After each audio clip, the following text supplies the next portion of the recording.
اعوذ باللہ من الشیطان الرجیم بسم اللہ الرحمن الرحیم حامیم تنزیل الکتاب من اللہ العزیز الحکیم۔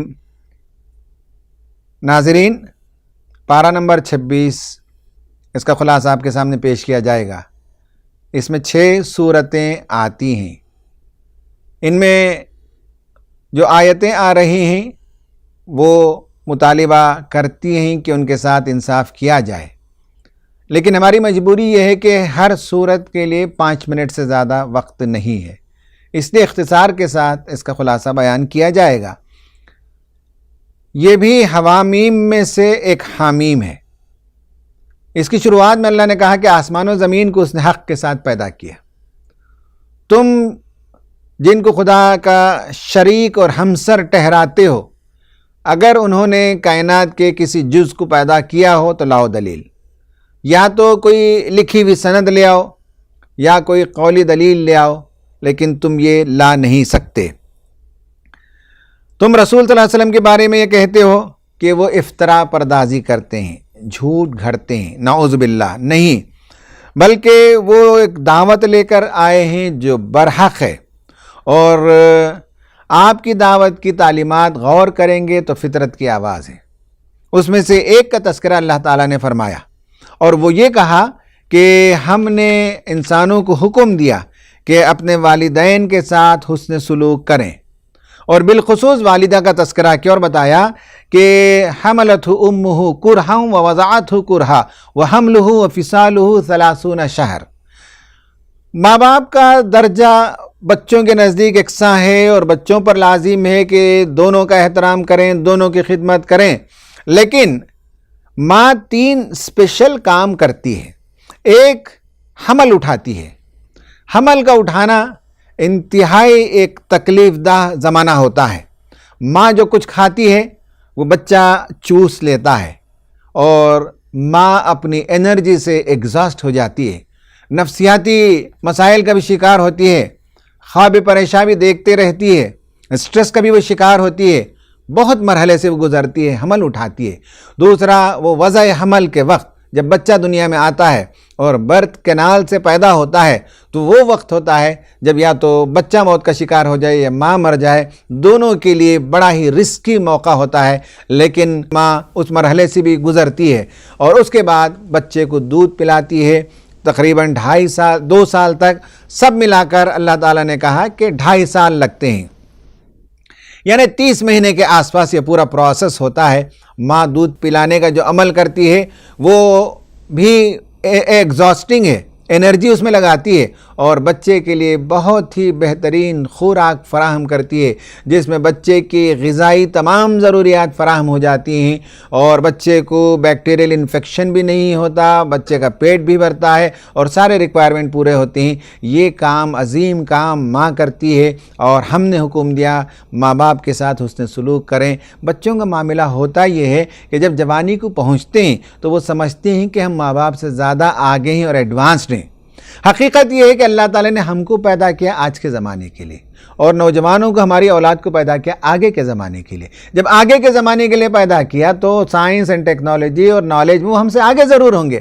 اس کا یہ مطلب نہیں ہے کہ وہ اپنے والدین کو بیکورڈ سمجھیں، وہ اپنے والدین کو دقیانوس سمجھیں اور ان کے ساتھ درست رویہ اختیار کریں۔ یہ بڑی نازیبا بات ہوگی، اور یہ بڑی ہی غیر سعادت مندی کی بات ہوگی کہ والدین کے ساتھ بچے غلط سلوک کریں۔ اللہ نے حکم دیا کہ ان کے ساتھ حسن سلوک کریں۔ پھر نبی کریم صلی اللہ علیہ وسلم کو بتایا گیا کہ آپ صلی اللہ علیہ وسلم ایک مرتبہ ایک جگہ نماز پڑھ رہے تھے، قرآن کی تلاوت کر رہے تھے، جنات کا ایک گروپ ادھر سے گزرا اور انہوں نے دیکھا اور رک گئے، تو آپ کی تلاوت سے وہ بہت ہی متاثر ہوئے۔ اللہ تعالیٰ بتانا چاہتا ہے کہ جو نبی کلام سنا رہا ہے، تم جیسے انسان اس کی قدر نہیں کرتے، لیکن ایک پاسر بھائی جا رہے تھے، ایک قافلہ جا رہا تھا جنات کا، رک گیا، اور انہوں نے جب اس کلام کو سنا تو اتنا متاثر ہوئے کہ وہ پلٹے اپنی قوم کی طرف جا کر کہنے لگے، اے ہماری قوم کے لوگوں، آج ہم نے ایک دل پذیر کلام کو سنا۔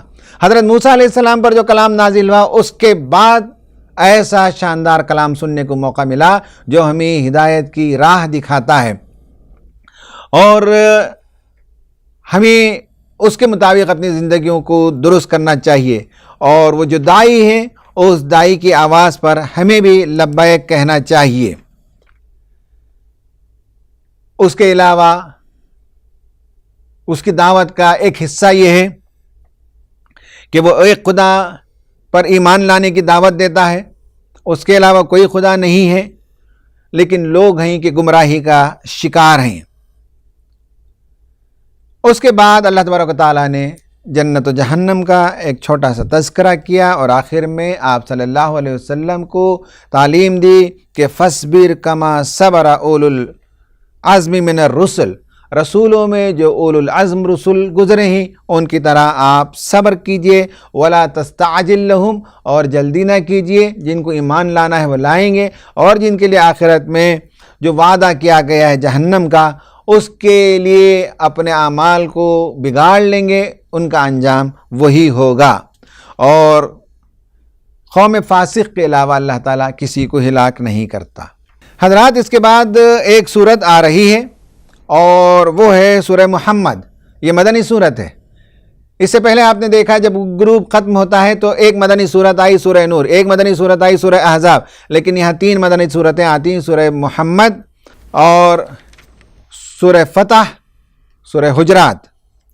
اس سورت کا بنیادی مضمون جہاد کی تعلیم ہے۔ مدینے میں صحابہ کرام کو یہ تعلیم دی گئی کہ چاروں طرف سے حملہ ہو رہا تھا، کفار و مشرکین چڑھائی کر رہے تھے، تو ایسے میں لوگوں کو اسلام کی حفاظت کے لیے اور نئی چھوٹی سی ریاست کے تحفظ کے لیے اور دفاع کے لیے اپنی زندگی کی بازی لگا دینا ضروری تھا۔ اس لیے اللہ تعالیٰ نے اس صورت میں انہیں اس کام پر ابھارا اور بتایا کہ محمد صلی اللہ علیہ وسلم پر جو کلام نازل ہوا ہے وہ برحق ہے، جو صحیح راستہ دکھاتا ہے، کفار غلط راستے پر ہیں، اور اس کتاب میں جو کچھ نازل کی گئی ہے وہ راہ راست دکھانے والی باتیں ہی۔ مسلمانوں سے کہا کہ تم جب لڑائی کے میدان میں اترو تو پامردی دکھاؤ، شجاعت کے ساتھ لڑو اور دشمنان کو قتل کرو اور خون ریزی کرو تاکہ ان کا نقصان ہو، جو انہوں نے اسلام کی مخالفت کی اور وعدوں کو توڑا اس کی سزا انہیں ملنی چاہیے، اور جو بچ جائیں انہیں مضبوطی سے باندھ لیا کرو۔ اور سنو کہ یہ کام چاہے تو اللہ تعالیٰ خود کر سکتا تھا، لیکن اللہ تعالیٰ مومنوں کے ذریعے سے دنیا میں دین کے غلبے کا کام لینا چاہتا ہے جس میں ان کی بھلائی ہے۔ حضرات، اللہ نے جو کام ہم کو دیا، بدقسمتی سے ہم وہ کام اللہ کے حوالے کرتے ہیں، اور جو اللہ کا کام ہے وہ کبھی کبھی بندے اپنے ذمے لے لیتے ہیں۔ اللہ نے ہم کو جو کام دیا کہ دنیا میں دین کی دعوت کو عام کرو، اللہ نے کہا کہ فرعون کے پاس جاؤ وقت کے اور اسے اسلام کی دعوت پیش کرو، یہ سب کام ہم اللہ تعالیٰ کے حوالے کرتے ہیں کہ پروردگار دنیا میں ہدایت کی ہوائیں چلا دیں اور فلاں فلاں کو درست کر دے، اگر وہ درست نہیں ہوتے ہیں تو انہیں ختم کر دے۔ تو جو کام ہمارے ذمے تھا وہ کام ہم اس کے ذمے ڈالتے ہیں۔ اس کا جو کام ہے کہ کس کو جنت میں بھیجیں، کس کو جہنم میں بھیجا جائے، وہ کام کبھی کبھی لوگ اپنے ذمے لے لیتے ہیں اور یہ فہرست بناتے ہوئے بیٹھ جاتے ہیں کہ کس کو جنت میں جانا ہے، کس کو جہنم میں جانا ہے۔ کہا کہ اللہ تعالیٰ چاہتا تو یہ باطل پرستوں کو ختم کر دیتا، لیکن وہ چاہتا ہے کہ تم میدان میں اترو، لوگوں کو سمجھاؤ اور آخری حد تک سمجھاؤ، اور اس کے بعد جب میدان جنگ میں مقابلہ ہو جائے تو وہاں وہ کام کرو جو تم سے متوقع ہے۔ یاد رکھو کہ اللہ تعالیٰ مسلمانوں کا کارساز ہے، ان کا حامی و ناصر ہے، اور جو لوگ یہ کریں گے ان کے لیے بڑی شادمانی ہے اور بڑی ہی فرحت آمیز ان کا انجام ہے۔ جنت میں وہ پہنچیں گے۔ موت کے بعد والی زندگی کے لیے انہوں نے جو ساز و برق پیدا کیے، اس کے نتیجے میں اللہ تبارک و تعالیٰ کے ہاں بڑی شاندار ضیافت ہوگی، اور کہا گیا کہ جنت میں ایسی نہریں نہیں دی جائیں گی جس میں کوئی نہر صرف دودھ کی نہر ہے، کسی میں صرف شراب بہہ رہی ہے اور کسی میں صرف شہد۔ تو اس طرح سے متنوع قسم کی نہریں انسان کو وہاں نظر آئیں گی۔ اس کے برعکس کافروں کو جہنم میں ڈال دیا جائے گا، اور انہیں جب جہنم کے بیچوں بیچ لے جایا جائے گا تو ایسا کھولتا ہوا پانی انہیں پلایا جائے گا جس سے ان کی آنتیں کٹ کر باہر آ جائیں گی۔ اے انسانوں، کیا تمہارے لیے خدا تک پہنچنے کا راستہ قرآن نہیں ہے؟ قرآن نے کہا افلا یتدبرون القرآن، کیا تم قرآن میں غور و فکر نہیں کرتے؟ کیا تمہارے دلوں پر تالے چڑھ گئے ہیں؟ قرآن کہتا ہے کہ قرآن پہ غور و فکر کرو، اور کس سے کہا؟ کفار و مشرکین سے کہا۔ تو اس کا مطلب یہ ہوا کہ جب ان سے کہا گیا تو اس سے زیادہ بدرجہ اتم ہماری یہ ذمہ داری بنتی ہے کہ ہم قرآن میں غور و فکر کریں۔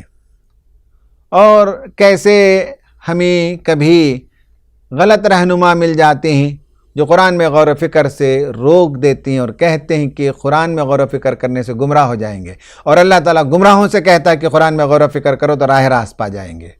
حضرات، یہ کلام آیا ہے غور و فکر کرنے کے لیے، اس کے لیے ہمارے اسکالرز نے بہت محنتیں کی، زندگیاں لگائیں، انہوں نے ترجمے کیے، تفسیریں کی، وہ ہمیں اسسٹ کرتی ہیں، مدد کرتی ہیں۔ جب ان کے تھرو سے ہم پڑھنا شروع کریں گے تو قرآن مجید کے مفہوم کو سمجھنا ہمارے لیے آسان ہو جائے گا۔ آخر میں اللہ تعالیٰ نے فرمایا کہ اس کے دین کے لیے سب کچھ لگاؤ، مال بھی لگاؤ، جان بھی لگاؤ۔ اگر اللہ تعالیٰ تم سے تمہارے سارے مال جو تم نے جمع کر رکھے ہیں طلب کر لے تو تم میں سے بہت سے لوگ بخیل ثابت ہو جائیں گے۔ یہ اللہ کا احسان ہے کہ پورا مال طلب نہیں کرتا، کچھ نہ کچھ اس کے راستے میں لگاؤ، اس کی وہ ترغیب دیتا ہے۔ اس کے بعد سورہ فتح ہے۔ سورہ فتح میں نبی صلی اللہ علیہ وسلم کو فتح کی بشارت دی گئی۔ صلح حدیبیہ کا واقعہ معلوم ہونا چاہیے کہ 6 سن ہجری میں نبی صلی اللہ علیہ وسلم عمرہ کے لیے تشریف لائے تھے، لیکن عمرہ کرنے سے آپ کو اور آپ کے صحابہ کو روک دیا گیا، اور آخر میں یہ معاہدہ طے ہوا کہ اس سال چلے جائیں، اگلے سال وہ عمرہ کے لیے آ سکتے ہیں۔ اس معاہدے میں نبی صلی اللہ علیہ وسلم کو بحیثیت ایک حکمران پہلی مرتبہ تسلیم کیا گیا، پہلی مرتبہ مدینے کی لیگیلٹی کو تسلیم کیا گیا، اور قریش مکہ اور نبی صلی اللہ علیہ وسلم کے درمیان جو معاہدہ ہوا اس میں یہ بھی تھا کہ اب امن کا ماحول ہوگا، جنگ نہیں ہوگی، اور مکہ اور مدینے کے اطراف جتنے ٹرائبز ہیں ان کو آزادی ہوگی کہ وہ جس کے ساتھ چاہے الائنس کریں، چاہے تو وہ مکے کے قریش کے لوگوں کے ساتھ رہیں یا مدینے کے لوگوں کے ساتھ رہیں۔ اور یہ جو صلح نامہ تیار ہوا اسے صلح حدیبیہ کہتے ہیں۔ اس کے بعض کلازز ایسے تھے جس میں صحابہ کو لگتا تھا کہ یہ ون سائیڈڈ ہے، مسلمانوں کے حق میں نہیں ہے، لیکن اللہ کو معلوم ہے کہ یہ عظیم فتح ہے، یہ ایگریمنٹ کا ہو جانا۔ انسان کی نگاہ بہت دور تک نہیں ہوتی ہے، لیکن اللہ تعالیٰ بہتر جانتا ہے، تو اس لیے اس کی شروعات ہوئی انا فتحنا لک فتحا مبینا، ہم نے آپ کو ایک ایسی فتح دی جو بالکل واضح ہے۔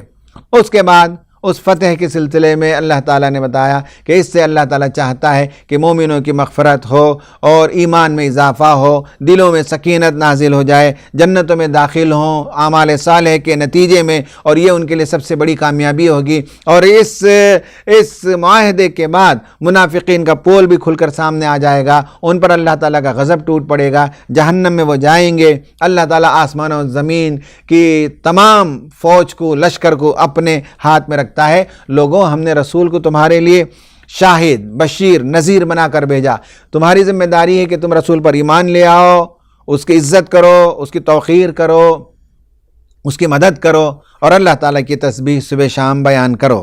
اس کے بعد اس میں ایک واقعہ جو صحابہ کرام کی طرف سے ہمارے والدین اور ہماری جانیں فدا ہو صحابہ کرام پر، انہوں نے یہ طے کیا کہ آئے تھے جہاد کے لیے نہیں بلکہ صرف عمرہ کے لیے۔ وہاں سفیر کو جب بھیجا گیا تو سفیر کو روک لیا گیا مکے کے اندر، اور یہ مکے سے باہر تھے، حدود حرم سے باہر ان کو ٹھہرا دیا گیا تھا۔ جب سفیر نہیں آیا، حضرت عثمان رضی اللہ تعالیٰ عنہ بہت دیر تک لوٹ کر نہیں آئے، تو ایک درخت کے نیچے، ببول کے درخت کے نیچے نبی صلی اللہ علیہ وسلم نے ان سے عہد لیا تھا جہاد کے لیے۔ نہتے ہاتھ تھے لیکن جہاد کی انہوں نے تیاری کی اور عہد کیا کہ ہم جا کر لڑیں گے۔ اللہ تعالیٰ بہت خوش ہو گیا۔ لقد رضی اللہ عن المؤمنین اذ یبایعونک تحت الشجرہ، جب آپ سے بیعت کرتے تھے درخت کے نیچے، اللہ تعالیٰ ان سے راضی ہو گیا، خوش ہو گیا اللہ تعالیٰ۔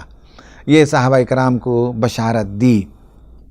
آخر میں فتح کے پیچھے جو فارمولہ ہے اس کا تذکرہ فرمایا۔ حضرات اس پر غور کیجئے، محمد الرسول اللہ والذین معہ اشداء علی الکفار، یہ جو آخری آیت ہے اس میں کامیابی کے 4 ایلیمنٹس بتائے گئے۔ نبی صلی اللہ علیہ وسلم کے ساتھ جو صحابہ ہیں ان میں سے ایک صفت کا تذکرہ فرمایا، اشداء علی الکفار، کفار پر وہ بھاری ہیں، اس کا مطلب یہ ہے کہ کفار کے لیے سخت ہیں. جہاں کافر کو دیکھتے ہیں کاٹتے اور مار دیتے ہیں، یہ معنی نہیں ہے. کفار پر بھاری کا مطلب یہ ہے کہ کفر اور کافر ان کو خرید نہیں سکتے، ان کو دبا نہیں سکتے. وہ موم کی ناک نہیں، جیسے چاہیں انہیں موڑ دیں. وہ لوہے کے چنے ثابت ہوئے، ان کو چبانا مشکل ہو گیا. ان کو گمراہ نہیں کیا جا سکتا، ان کو بہلاوا پھسلاوا دے کر ان کو ان کے راستے سے ہٹایا نہیں جا سکتا. یہ ہے اشداء علی الکفار. انگلی دھسانے کی جگہ مومنوں کے اندر وہ نہیں پا سکتے تھے. تو مضبوط دیوار کے مانند تھے مسلمان، بڑی مضبوطی تھی. کافروں کے لیے نرم چارہ نہیں تھے، نمبر 1. دوسرا، رحماء بینہم، آپس میں بہت رحیم، بہت شفیق، ایک دوسرے کے لیے ہر چیز کی قربانی دینے کے لیے آمادہ ہو جاتے تھے. حضرات کہیں ایسا تو نہیں ہے 1000 بار خدا کی پناہ کہ ہمارا معاملہ الٹا تو نہیں ہو گیا کہ ہم ایک دوسرے کے لیے سخت ہو جاتے ہیں اور دوسروں کے لیے رحیم و شفیق بن جاتے ہیں. صحابہ کی خوبی یہ ہے کہ وہ کفر کے لیے شدید تھے اور آپس میں رحیم تھے. اور تیسرا یہ ہے کہ یبتغون فضلا من اللہ ورضوانا، اللہ تعالیٰ کی خوشنودی تلاش کرتے تھے، زندگی بعد موت کی تیاری کرتے تھے. رب غفور الرحیم سے خوشنودی کا پروانہ حاصل کرنے کے لیے صبح شام اس کا ذکر کرتے، سجدے میں رات گزارتے.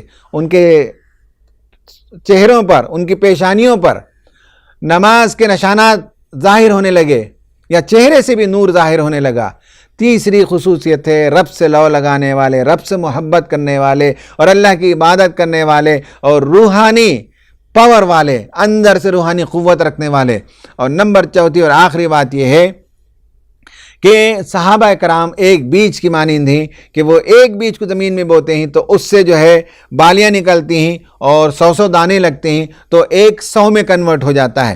ایسے ہی ایک بندہ مومن، ایک صحابی اگر ایمان لے آتے تو پھر جو ہے وہ ملٹیپلائی کرتے تھے اپنے ایمان کو، اپنے رشتہ داروں کو، اپنے پڑوسیوں کو، اپنے بزنس کے ساتھیوں کو، اور جہاں ممکن ہو سکے اسلام کی دعوت پیش کرتے تھے. کھیتی کے مانند اسلام پھیلتا چلا گیا، ملٹیپلائی ہوتا چلا گیا. تو کامیابی کے لیے 4 بنیادی شرائط یا 4 صفات کا ذکر کیا گیا. کفر کے لیے سخت ثابت ہوں، آپس میں رحیم اور شفیق ہوں، خدا سے لو لگانے والے، اس کا فضل تلاش کرنے والے، اس سے محبت کرنے والے اور اس کے سامنے سجدہ ریز ہونے والے ہوں. اور چوتھی بات یہ کہ دعوت کا ایسا فریضہ انجام دیں کہ جو حق ہم کو ملا ہے ہماری تمنا ہو کہ ہزاروں بندگان خدا تک وہ حق پہنچ جائے.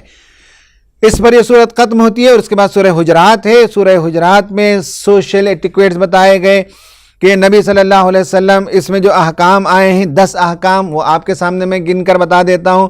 اللہ اور اس کے رسول سے آگے نہ بڑھو، یعنی اللہ اور اس کے رسول نے کوئی بات کہہ دی تو ان سے آگے اتنے بڑے انٹلیکچول نہ بنو کہ اس سے بہتر چیزیں تم تجویز کرنے لگو.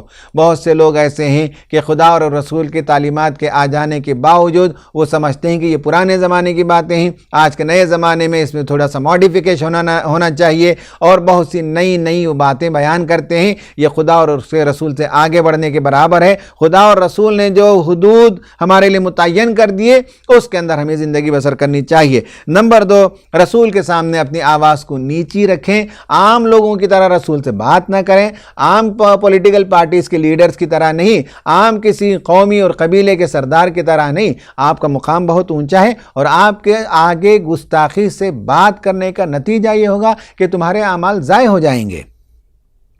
اس کے بعد نمبر 3 یہ فرمایا گیا کہ اگر مومنین آپس میں لڑ پڑیں تو ان کے درمیان صلح صفائی کی جائے، ڈسپیوٹ ریزالو کیا جائے.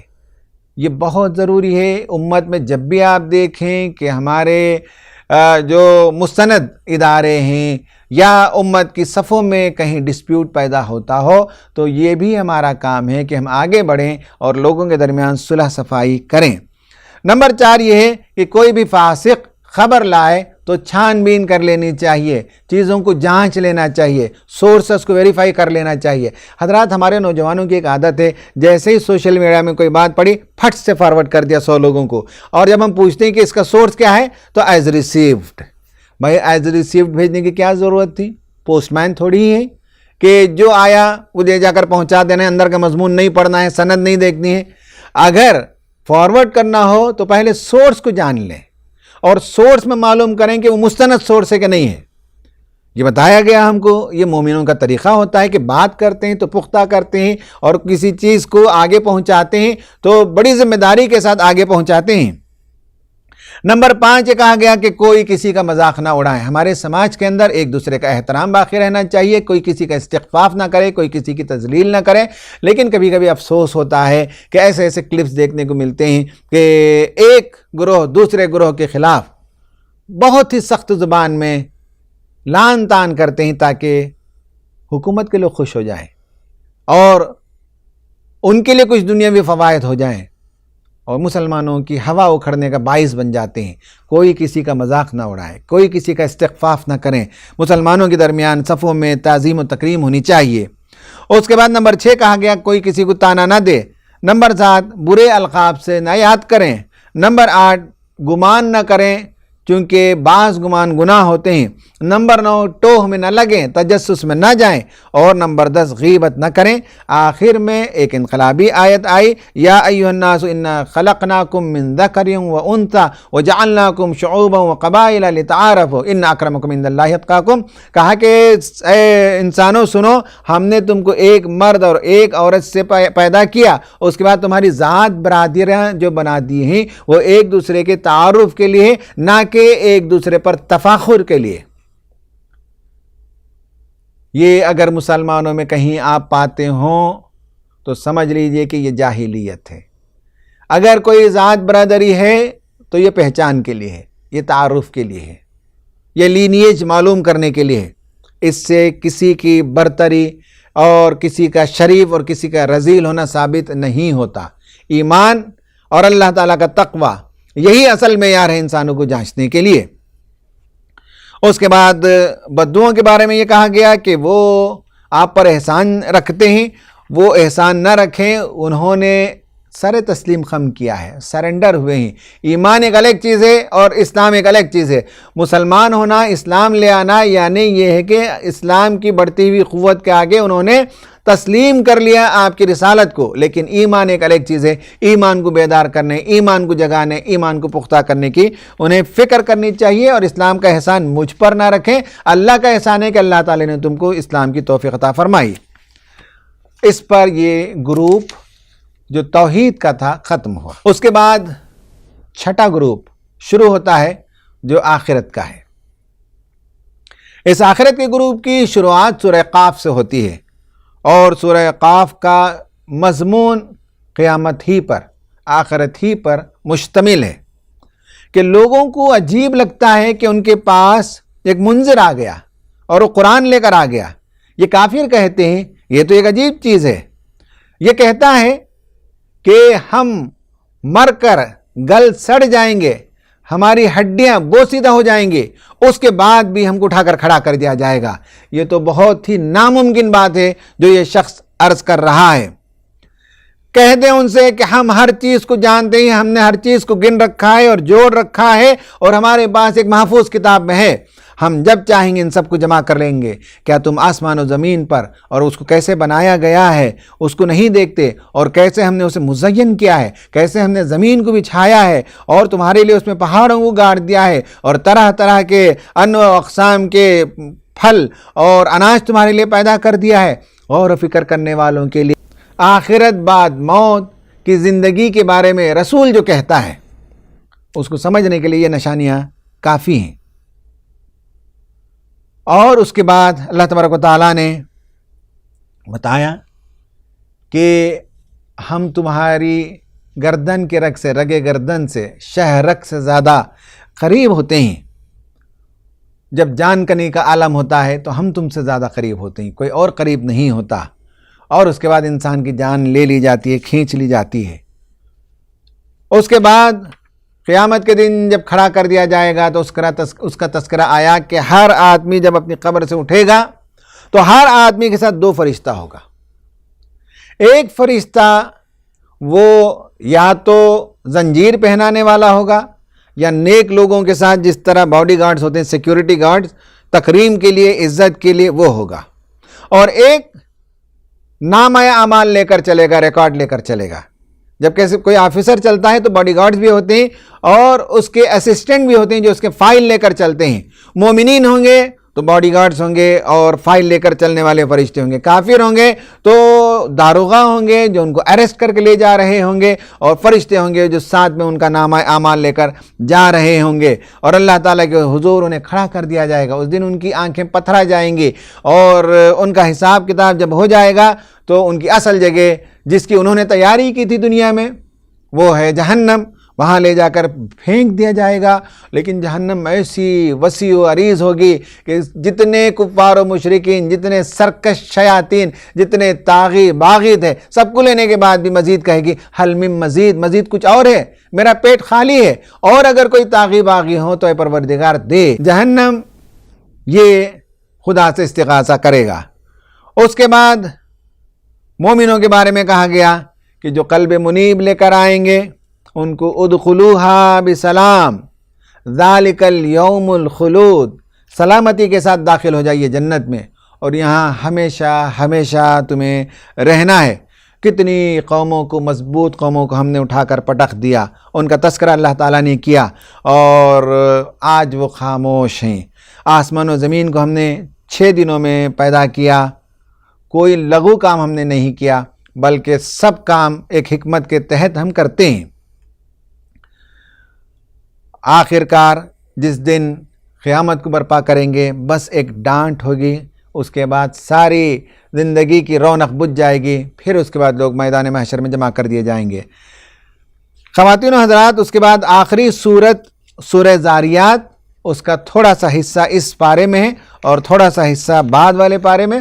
اللہ تبارک و تعالیٰ نے فرمایا کہ ہواؤں کو دیکھو، گرد و غبار اڑاتی ہیں، بادلوں کا بوجھ لے کر چلتی ہیں، بارش کے قطروں کو اٹھا کر لاتی ہیں، کبھی آہستہ چلتی ہیں کبھی تیز چلتی ہیں، اور اپنے رب کا وعدہ پورا کرتی ہیں، کہیں بارش کو برساتی ہیں اور کہیں عذاب لے کر آتی ہیں. ہواؤں کا تذکرہ اللہ تعالیٰ نے فرمایا اور بتایا کہ یہی ہوا جب چاہے اللہ تعالیٰ عذاب میں کنورٹ کر دیتا ہے. اور کتنی قوموں کو اللہ تعالیٰ نے جو تباہ کیا وہ ہواؤں کی وجہ سے. قوم عاد پر اللہ نے دن رات ہواؤں کو بھیج دیا جس کے نتیجے میں خس و خاشاک کی طرح وہ ختم ہو کر رہ گئے. اس کے بعد اللہ تبارک و تعالیٰ نے بتایا کہ آسمان پر غور کرو، دھاریوں والا آسمان، اس میں بھی تمہارے لیے بڑی نشانیاں موجود ہیں. پھر جنتیوں کا تذکرہ کیا اور کہا کہ متقین جنات میں جن کے نیچے نہریں بہتی ہوں گی بہت ہی مزے کی زندگی بسر کر رہے ہوں گے، اور وہ اس وجہ سے کہ اس سے پہلے وہ محسنین کا رویہ اختیار کیے ہوئے تھے. راتوں میں وہ کم سوتے تھے اور آخری پہر میں وہ اٹھ جاتے تھے. وَبِالْأَسْحَارِ هُمْ يَسْتَغْفِرُونَ، اپنے رب سے استغفار کرتے تھے. حضرات، ہمارے بزرگوں نے لکھا ہے تہجد کے لیے اٹھنا بہت افضل ہے، اور اگر کسی وجہ سے اٹھتے نہیں، جب بھی رات میں آنکھ کھلے اللہ تعالیٰ سے توبہ استغفار کرتے رہنا چاہیے. جو کلمے یاد ہیں، دوم کلمہ، سوم کلمہ اور چہارم کلمہ جو بچپن میں ہم نے یاد کیے، ان کو پڑھتے رہنا چاہیے. اللہ تعالیٰ کی حمد و ثنا بیان کریں، اللہ تعالیٰ کے سامنے استغفار کرتے رہیں، پھر نیند لگ جاتی ہے. تہجد کو اٹھیں تو بہت اچھا، نہ بھی اٹھیں تو جب بھی آنکھ کھلے اللہ تعالیٰ کا استغفار کرتے رہنا چاہیے. اور مومنوں کے بارے میں کہا وفی اموالہم حق للسائل والمحروم، اور اللہ نے جو دولت دی ہے اس کے بارے میں مومنوں کا آئیڈیا ویری کلیئر ہے کہ جو رقم اللہ تعالیٰ نے ان کے پاکٹ میں دی ہے اس کے وہ اونر نہیں ہیں، بلکہ اور بہت سے لوگوں کی رقم اللہ تعالیٰ نے ان کے تھرو سے دی ہے. اور اللہ چاہتا ہے، آزماتا ہے کہ کیا یہ لوگوں کو دیتے ہیں اور لوگوں کو دے کر احسان جتاتے ہیں، یا یہ سمجھتے ہیں کہ ان کا حق ہے جو ہم دے رہے ہیں. قرآن نے کہا حق ہے جو ہم کسی رشتہ دار کو دیتے ہیں، غریب کو دیتے ہیں، پڑوسی کو دیتے ہیں، کوئی احسان نہیں کرتے، ہم ان کا حق ادا کرتے ہیں. وہ حق اللہ تعالیٰ نے ہمارے تھرو سے دیا ہے، ہمارے پاس دیا ہے، اور ہماری ذمہ داری ہے کہ لوگوں کو دے کر وہ حق ادا کر دیں. مانگنے والوں کو بھی اور محروم لوگوں کو بھی دے دینا چاہیے. اور آخر میں اللہ تعالیٰ نے حضرت ابراہیم علیہ السلام کے پاس فرشتوں کو بھیجا، لوط علیہ السلام کی قوم کی طرف عذاب لے کر، تو اس کا تذکرہ کیا. اور آخر میں حضرت لوط علیہ السلام کے پاس یہ دونوں فرشتے پہنچ گئے اور اس بڑھیا کو چھوڑ کر جو حضرت لوط کی بیوی تھی گاؤں سے نکل جانے کے لیے کہا، اس پر یہ پارہ ختم ہوتا ہے۔ اس کا مزید مضمون کل آئے گا۔ اللہ سے دعا ہے کہ اللہ تبارک و تعالی ان باتوں کو سمجھنے اور اپنی آخرت کی تیاری کرنے کی توفیق عطا فرمائے، آمین۔